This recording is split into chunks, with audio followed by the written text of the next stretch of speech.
Bismillahirrahmanirrahim. Assalamualaikum warahmatullahi wabarakatuh. Alhamdulillahirrahmanirrahim. Kita bersyukur pada Allah Subhanahu wa taala pada pagi hari ini Sabtu 20 Februari 2020 ya, 21 mohon maaf. Bagaimana kabarnya anak-anak kelas 3? Semoga pada hari ini walaupun mendung, hujan dari pagi, subuh juga hujan, mudah-mudahan tidak mengurangi semangat kita untuk belajar ya. Sekarang kita masuk ke halaman 81, itu pembelajaran yang keempat ya. Di itu ada mengamati.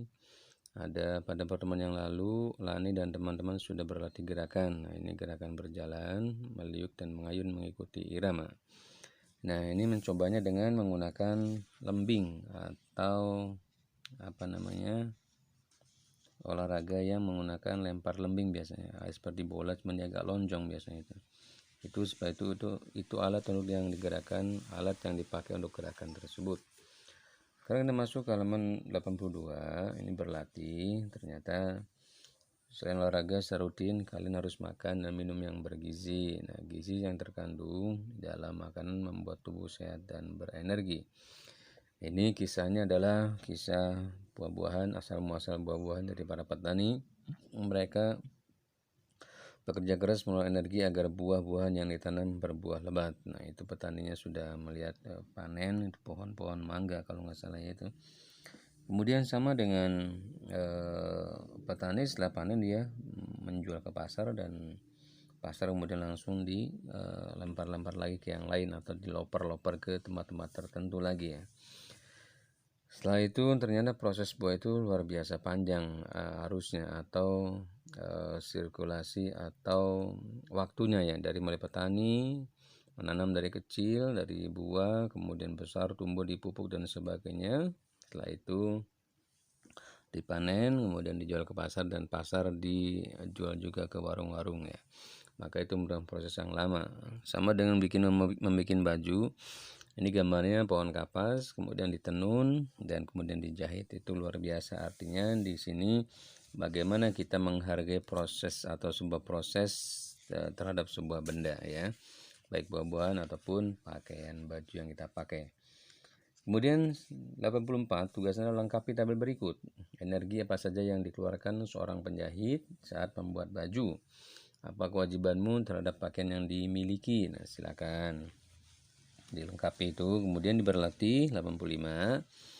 Baju tadi ternyata tidak tersedia begitu saja, ada proses. Nah, ini kembali ke proses ya. Maka kita wajib menghargai dan menghormati setiap pekerjaan apapun karena prosesnya luar biasa ya.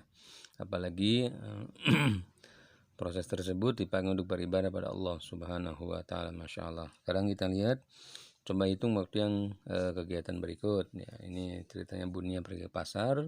Bunia membeli bahan untuk menjahit. Dia berangkat dari rumah pukul 8.30. Selama 40 menit Bunia selesai belanja. Dia segera pulang. Pukul berapa Bunia pulang dari pasar? Gambarkan dengan jarum jam. Nah, ini berangkat pukul 8.30, lama di pasar 45. Jadi Bunia pulang dari pasar 9.15. Perhatikan penjelasannya.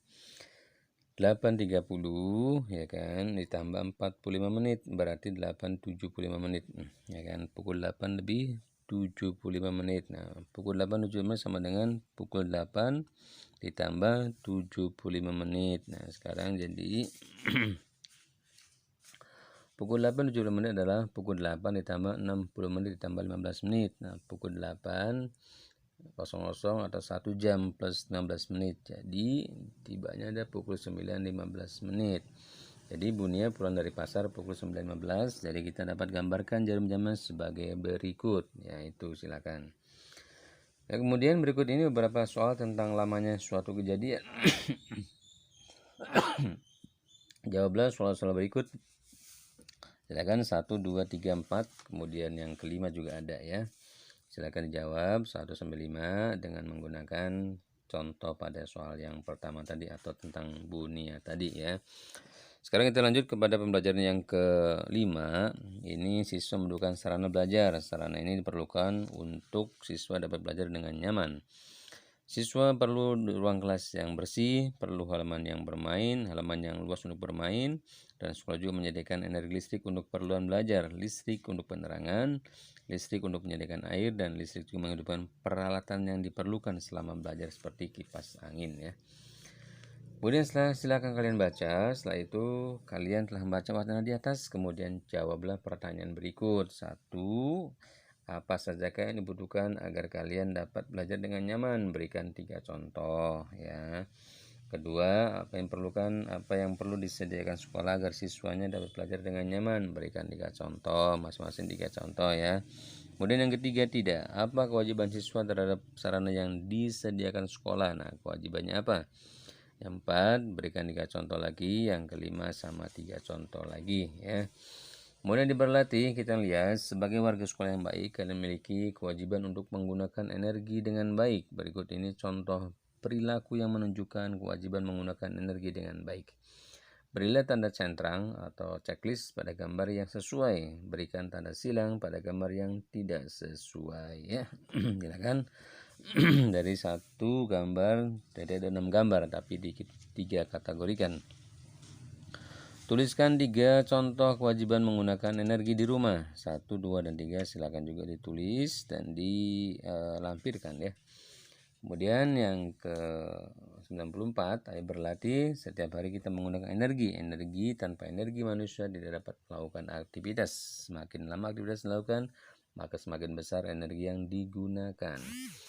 Hitunglah lama waktu pada kegiatan berikut dan tentukan satuan waktu yang sesuai. Menyiapkan sarapan mulai 05.45 selesai 06.15, berarti lamanya berapa menit ya, silakan ditulis juga. Pada tabel ada 5 kegiatan manakah yang paling lama ya. Kemudian kegiatan manakah yang paling singkat waktunya ya. Itu mungkin 2 pembelajaran, insyaallah mudah-mudahan tidak mengurangi semangat kita untuk belajar ya. Mudah-mudahan bisa dipahami, bisa dimengerti, dan bisa dikerjakan tugasnya dengan baik, serta dikirimkan juga tugasnya dengan baik ya. Untuk teman-teman yang lain yang belum sempat mengirim, mudah-mudahan kondisinya sehat walafiat ya, tidak kurang satu apa, sehingga mudah-mudahan Allah Subhanahu wa taala pada hari ini memudahkan segala urusan kita. Yang sudah menyetor rutin, Ustaz ucapkan alhamdulillah, hanya pada Allah kita memohon balasannya ya. Tetap bersemangat, ingat bertakwa pada Allah Subhanahu wa taala, mengikuti sunnah Nabi kita Muhammad SAW, dan senantiasa berbakti kepada kedua orang tua kita ya.